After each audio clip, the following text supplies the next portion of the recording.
Ladies and gentlemen, boys and girls, welcome back to the Doghouse Podcast. Got a great special new guest, Scott Kennedy from the Sports Illustrated Atlanta Falcons. Also does a little bit of Auburn Tigers and Florida Gators. How are we doing today, Scott? I'm doing good, and a little Atlanta Braves here and there. So There you go. man of many parts. They like to say. So Yeah, he's the man. I get bored doing one thing. I gotta spread it out just a little bit. There you go. I hear you.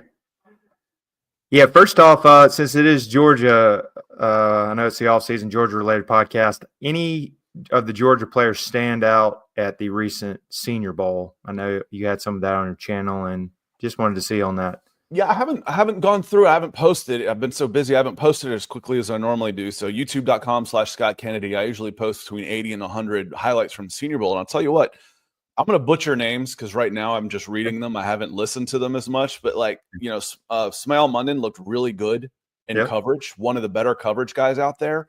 Just looked very comfortable and very relaxed because it is a awful situation to be in those situations as a linebacker. It's like, okay, I'm out here one-on-one with a running back, no pass rush, no safety help, and I've got to cover 20 yards to either side of me. Good luck. Right. And he actually did really well. I'm like, if you can find anybody that can even stay close to the running back in that situation, I think you've got something. He did really well in coverage. Etienne looked really good out there too. Easy to catch the ball and moved really well out there. It's hard with running backs and linebackers to really scout them unless you see them hit or being hit. You don't really know what you have. But Arian Smith looked good at wide receiver too. It was funny. I posted a couple of his clips making some really nice catches, and some of the comments from Georgia fans on my channel are like, oh, sure, now he's starting to catch the ball. So I guess he might have had drop problems when he was at Georgia, but he had a good week. You know, I've seen him day 3. He had a good week down there in Mobile. Yeah, I know Arian Smith. I don't want to take a jab at the guy because he was always didn't cause any problems at Georgia. I think he stayed his 5 or 6 years or whatever it was. Probably one of the faster guys on the field, but he did have his issues with the drop, so that's where it came from. And Georgia leading the college football in 38 drops this past year, so that's a little sensitive for Georgia fans. So yeah, glad to hear that. I saw Arian Smith catch the ball, so I hope somebody picks him up, and I can see him maybe late round or free agent or special teams guy. I mean, he's definitely fast, so hopefully. And then Trevor Etienne, I know if you didn't hear, he initially said, hey, he's going to come back at Georgia, and then later chose to go to the Senior Bowl and go pro. So Georgia fans were a little salty on that, but I hope he's changed his mind more than once along this process, hasn't he? Oh yeah, I agree. Yeah, it's crazy times. Next one is, if you haven't read or thoughts, because there's this big trend going around on are some of these teams not going to have a spring practice or a spring game? And what's your thoughts on that? I think Texas is just saying, hey, we're tired. We played a long season way up into January. Also, Nebraska's coach, I should know, he's coached with the Panthers. Why is not coming to him dead? No, I was about to say Patricia, but that's not the right guy. He was the old Baylor coach. Yeah. Who came into the Panthers, and now I'm Matt Rule. Is it Rule? Yeah. Matt Rule. Yeah, that's why. Yeah, Matt Rule. Yeah, I should know that. R-A-U-L-E. Yeah, he doesn't want anybody tampering with his players. And I think they're not going to play. I just hate to see it. I know I can see where they're coming from, but I'm like, if they don't have spring practice, are these guys going to even be in shape? And are you going to get evaluated? Or I hate those changing. It's going to NFL light, NFL juniors are calling it, but I don't like it. But I didn't know if you had any thoughts on. Are they going to have spring practice? I've got a lot of thoughts on the business of college football. Hell, in my freshman year at Auburn in 1991, my first English class, I wrote a paper on why college football players should get paid. So that was when you hit your 40s and 50s, you always lose a decade. So I'm like, yeah, so that was 20 something years ago. I'm like, no, wait, carry the one. That was 30 something years ago in 1991. That's how long I've been on this, but they've overcorrected. What they need to do is go to multi-year contracts, and that would solve a lot of things. You shouldn't have to constantly be recruiting your own guys over and over and over and over again.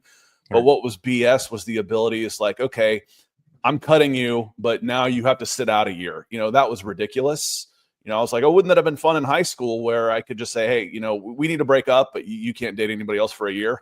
Yeah, I mean, that's asinine. So they've overcorrected, needs to be fixed. I think spring practice is huge. You see how many of these guys started entering early because of the becoming early enrollees. You used to get maybe 2 or 3 guys a year that would do that. Now it's like 2 or 3 that don't.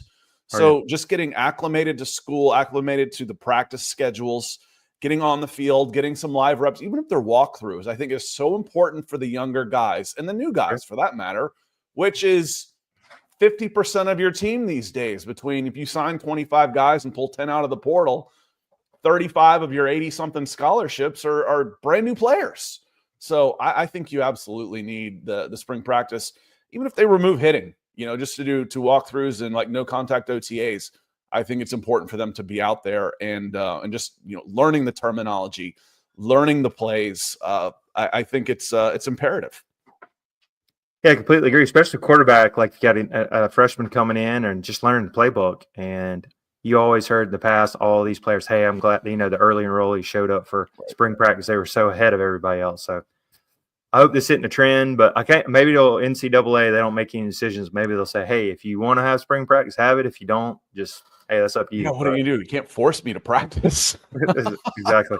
No, I think it's interesting where it was. I always called it the unholy coalition. The football has been monopolized in this country because it's the only country that does it.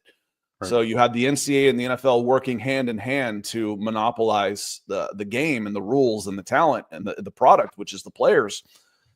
And now they're in competition with one another just a little bit. They're in competition for players.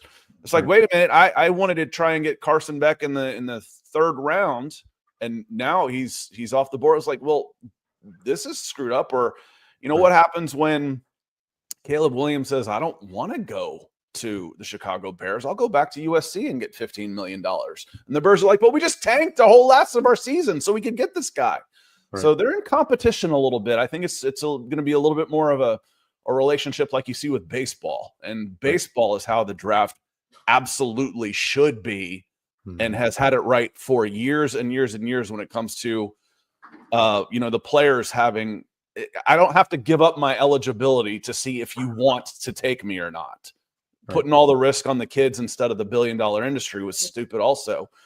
In baseball, I can draft you 5 times. It's up to me to convince you to come to play for my organization if I draft you, not the other way around. Right. Yeah, completely agree. I just hope they don't change that. Also, another question. I know you follow Atlanta Falcons and me being a big-time Georgia fan, so I got to ask this. Why don't the Atlanta organization, Atlanta Falcons, draft more Georgia players? I don't know. And I don't know. There's not always a fit there. I mean, obviously, I refrained from using in writing, throwing Georgia fans a bone when they took 3 guys on, the 6th and 7th round the last couple of years. Right. But this goes back a long, long time. One of the most egregious was, Hines Ward goes in the 3rd after Dan Reeves takes Jamie German. I mean, that was. German had, I think, 200 yards total receiving when he left the NFL, and Hines Ward was Hines Ward. So, I don't know. And that's kind of one of the jokes this year at the Falcons is sitting there at number 15. There could be a couple of Georgia guys there that fit basically any defender right now. It fits. So you could talk about Michael Williams. You could talk about Starks and then Walker. Are all 3 guys that could fit at that number 15 spot. So we always have to joke when we put it on social media. Oh, yeah. Well, first off, they're not going to take an edge. That makes too much sense in the 1st round. And they're definitely not taking a Georgia player that high, which I think the highest player they've taken in the last 50 years, I think, was Akeem Dent, linebacker who was from Atlanta. So I don't know. That's my answer. Why not? It's not always going to be a fit, but it seems like they kind of go out of their way not to, and I don't know why. Completely agree. And Raheem Morris even came out and said, hey, I like what Kirby Smart's doing in Athens there when he came in. So everybody's like, hey, they kind of perked up a little bit. So, yeah, my mom's a diehard Georgia fan. She's always like, look at all those went to Philly, and you saw what they did. And Jalen Carter, it's always been frustrating. Like, at least give them a look or anything. But Yeah, the big one there for me where the Falcons were picking, I go back to, I've been doing this, will be my 5th draft since I've been covering the Falcons again. So basically came in the same time as Terry Fontenot. And, the one that really made sense, but there's questions, could the Falcons really afford to take the risk on Jalen Carter? Jalen Carter was high risk, high reward. And they need a defensive line. And no, you don't necessarily take a running back in the top 10 in the NFL. That's what the analytics experts will tell you. But does Jalen Carter going to be the same guy in that he is in Philly and Atlanta if he's still that close to Athens? If you have concerns about some of his friends being around, did he need to just get away from those guys? I would have liked to have seen him being mentored by Grady Jarrett, by Calais Campbell, by David Onyemata, 330-something pros in the Atlanta Falcons defensive line. And there's no doubt what's more valuable, an all-pro defensive lineman, which is what the Philly, I call them the Phillies every freaking time, what Philly has with Jalen Carter, or, a Pro Bowl running back. Well, that's easy. We'll look at who gets paid more. Let's look at who gets drafted higher typically. The defensive tackle is more valuable. That said, the Falcons, if you draft good players, you're going to be a good team typically. And they did a good job with Bijan Robinson's a good pick at 8. Okay, gotcha. And other question I did want to ask, so are they going to re-sign, since he's a Georgia guy, Lorenzo Carter, you think he comes back? That's a great question. I probably wouldn't. He's been okay. I was covering recruiting when he was coming out, and I'm pretty sure he went to Norcross. Just, everything you're looking for. When you talk about the look test, here he comes. 6'5", 240 pounds, lean. And he ended up being a pretty good player at Georgia and has been a pro for a long time. He's been in the $4 to $5 million range, which is about right. I think the Falcons need to just overturn basically the entire edge room. The one guy they have still under contract, Arnold Ebiketie, will be entering his 4th year already, so he's in the last year of his contract. A lot of Falcons fans, it's the unknown. The popularity of the backup quarterback filters to other positions. And a lot of Falcons fans want to say Braylon Trice. Oh, don't forget about Braylon Trice. I'm like, first off, when you draft an edge rusher, a premium position in the 3rd round, you're not counting on them to be an impact player. You're hoping, you hope some of those guys turn into it, but you're not counting on it. And you're certainly not counting on a day 2 edge rusher coming off a season-ending knee injury in August to be an impact player. So I think Matt Judon will not be back. I think Lorenzo Carter probably won't be back, but we'll see. I just like to have him back because he's a dog, but yeah, I completely agree. And got another big question for you right before that, but I want to give a shout out to our sponsor, BeWithKeelySheltzer.com. 0 carbs, 0 sugar. Great on the golf course coming up. Spring break's coming up. You can check it out. My personal favorite is the watermelon. Also like the elderberry and huckleberry. For 20% off, Doghouse 20. 20% off Doghouse 20. Check out BeWithKeelySheltzer.com on Instagram. Also, they have their YouTube channel. But this would be great for some of the Falcons fans getting ready for whatever picks that author blank and those guys pick.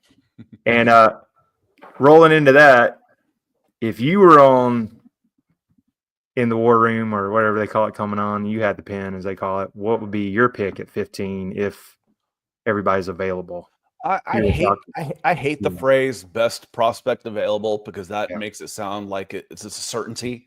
Right. Best player available is like, oh, you're going after the best player available. What are the odds you're actually going to get the best player available? The odds are pretty low. The odds, I'll take the field. I'll take the 200 guys that go after you.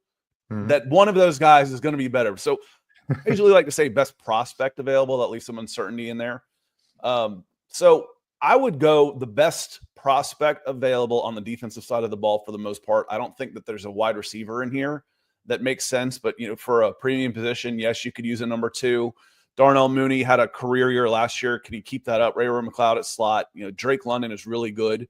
But you're basically, they've built their entire hopes. Raheem Morris and Terry Fontenot, they're all in on Michael Penix Jr. I mean, they went unconventional is the nicest way I can put what they did last year with the quarterback position, by signing a $90 million quarterback, guaranteed quarterback, and in Kirk Cousins, who gets $90 million guaranteed, might be 100 if he's not gone by March 17th.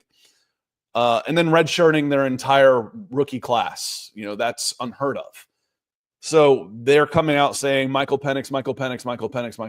Well, they need Michael Penix to succeed.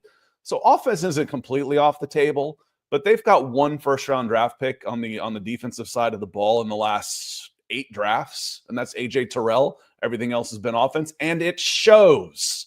They've been either 30th, 31st, or 32nd in sacks 3 out of the last 4 years. Haven't had a top 10 defense since, I think they've had 2 since 1980. It's time to put some time in. Right now, the guy I kind of focus on is Mike Green. I think he's got a chance out of Marshall. He led the nation in sacks this year.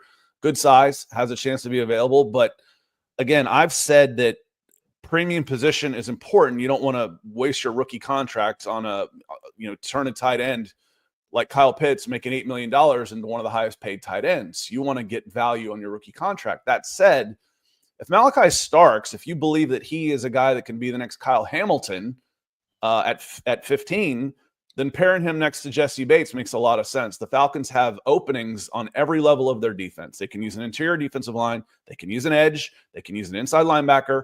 They need at least one corner, and they need a partner for Jesse Bates. So if they get the best guy on the defensive side of the ball, he should be an instant starter.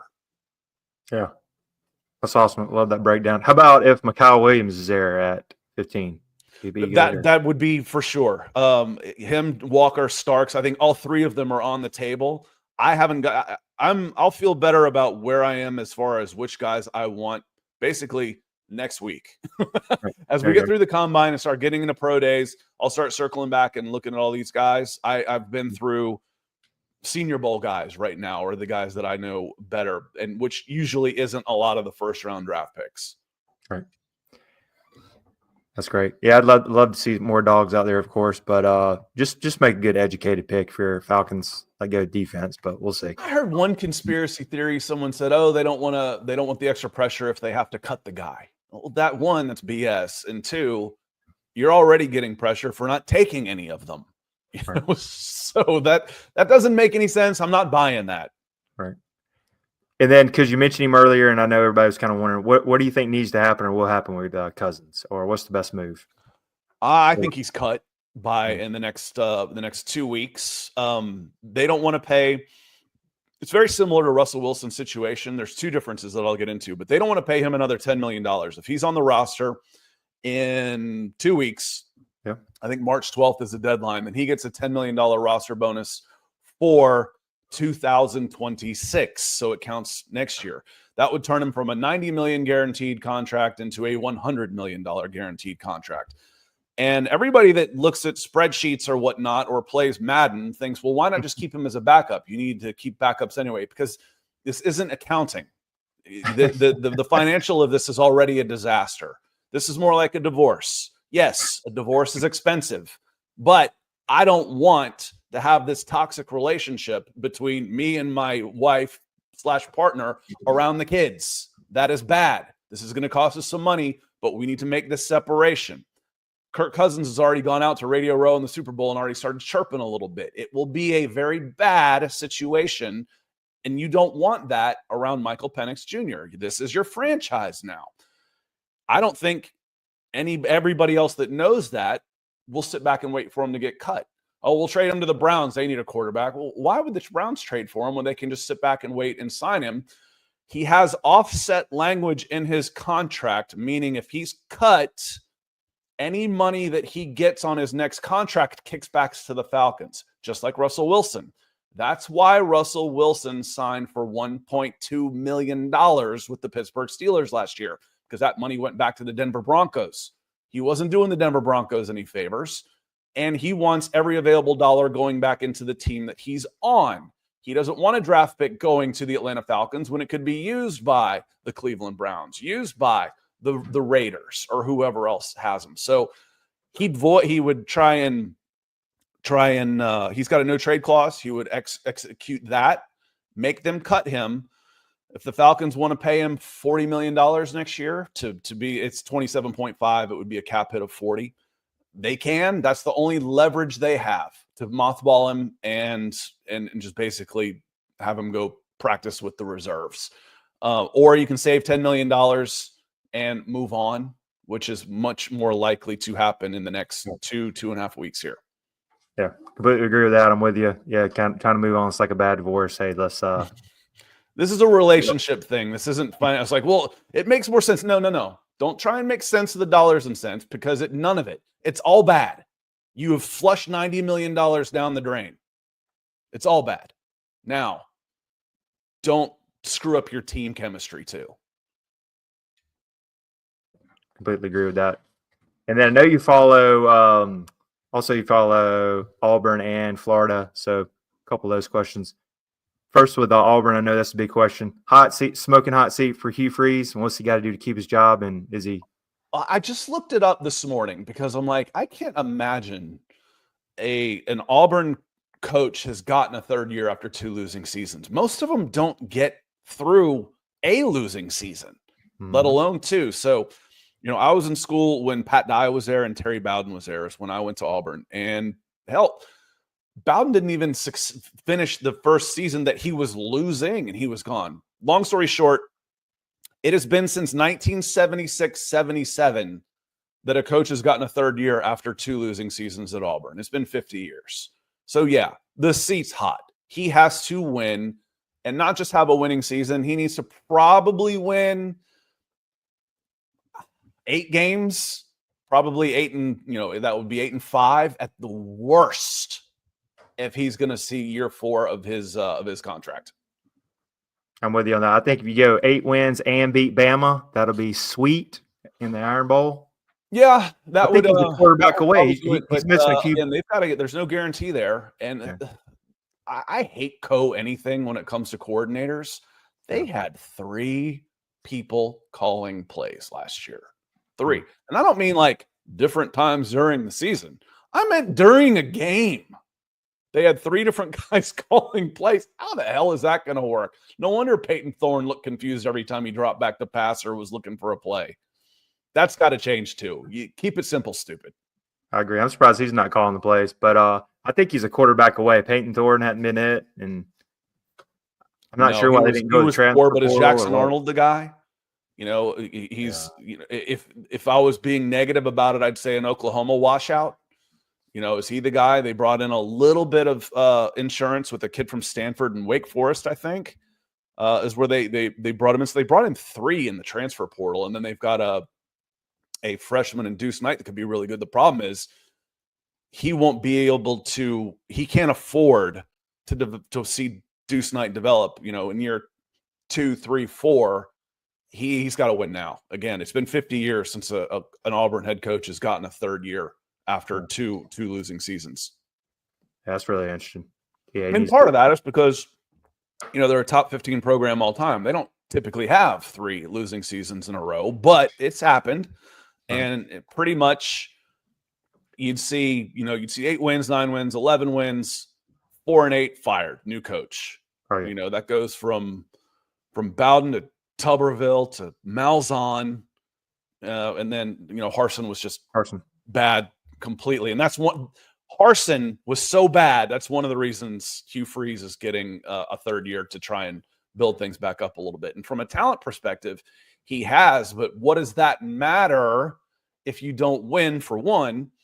And for 2, you're like, oh, well, the new coach will come in here and clean that up. No, these guys can leave right away now. If the coach leaves, the kids can leave now too. Yeah, I agree, man. As I said, dead man walking. And then another one that I thought he was going to get canned last year, and I wanted to ask Billy Napier, who trended at the end and did well, but I think he's got his whole wagon hitched to the DJ Lagway. But what do you think he needs to do and stay? And is this the norm for Florida football now? Hey, 7-8 wins, that's where we're at. Lagway is so good. He really is. He is so good. Just watching him as a talent evaluator from, I was director of scouting at Scout for over 10 years, just watching how he plays the game. He's the truth. I mean, he should be, if he continues on this pace, he's going to be a number 1 overall pick. He is that good. Now, a lot was made of the Florida Gators schedule last year, and it's the toughest schedule in the nation by far. And frankly, the SEC wasn't very good last year. We saw it in the playoffs. I saw it watching Auburn. I'm like, all right, this Auburn-Georgia game is close. Auburn's awful. I mean, they are awful. This game shouldn't be close. If this is a Georgia team that we've seen for the past decade, this is a 40-point game, okay? And Alabama was down. Tennessee was okay. They weren't great. So Oklahoma in the toilet. Auburn, bad.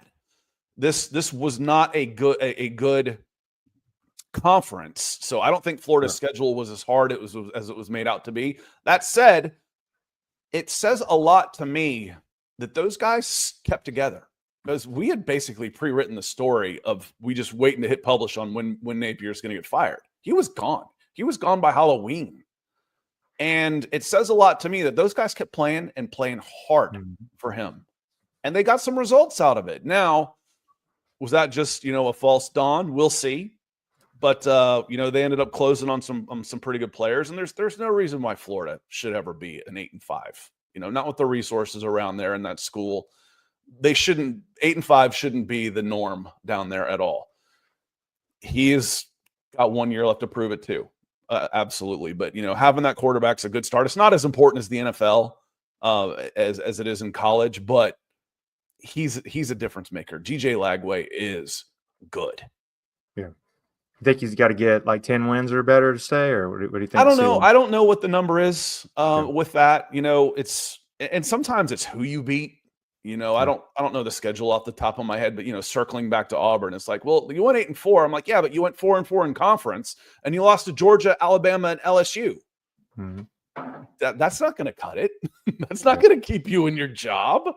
So, we'll see. And it's like, oh, you beat Alabama. Well, that's great, but what's Alabama next year? We don't know. I mean, they shouldn't fall down to the days of Mike DuBose and Mike Shula.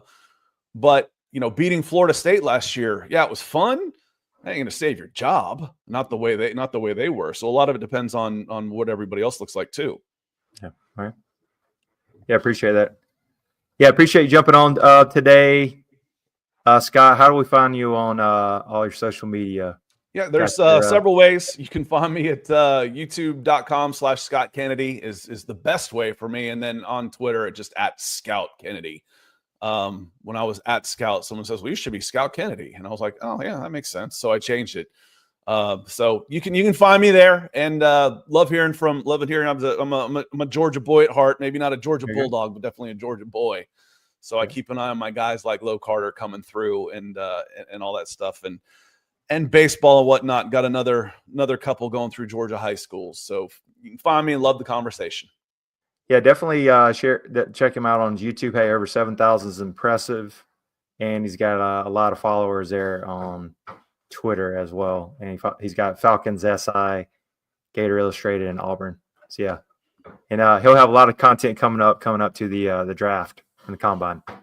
Yeah, we'll see how the Georgia guys do. I'm looking forward to seeing them go. And again, it makes sense to me, even at safety. Well, I sit here talk about premium positions and whatnot, but Malachi Starks at 15 wouldn't be the worst pick in the world for the Falcons. Can they afford? Can Terry Fontenot afford to go tight end, running back, safety in 3 of his 5 drafts in the top 15? I don't know, but it wouldn't be completely out of the question. Yeah. Appreciate you coming on, and be excited to see what the Falcons do at 15. If you're still around, make sure to like, subscribe, share the Doghouse podcast. It was a pleasure having you on, Scott. Thanks for having me. Look forward to doing it again. You too. Thanks so much. Have a good day. All right, man. Appreciate it. Yeah, let's see if we get a little closer and see if you want to come talk some of these Georgia guys. Yeah, that'd be great. Who would be the better fit? Who would be the better fit? The Falcons need pass rush, but you can't afford, who can hold up against a run. My impression is that Malachi Starks isn't Kyle Hamilton, who is, an all-pro safety. Right. I'm like, okay, because that's who I would have taken at 8 a couple of years ago. Right. Instead of Drake London. Drake London's a good pick. It may end up being the better pick financially. Right. But part of that was, he went to Marist, Kyle Hamilton did. He's an Atlanta kid, could be face of the franchise for a team that needs one. Can Malachi Starks do that as well? So we'll see. Yeah, man. So, man, appreciate you reaching out. Yeah, man. Appreciate it. Yeah, if you ever need any help from me, definitely down for it. We'll do. Thanks, Trey. All right. Thanks, Scott. Have a good one. See you.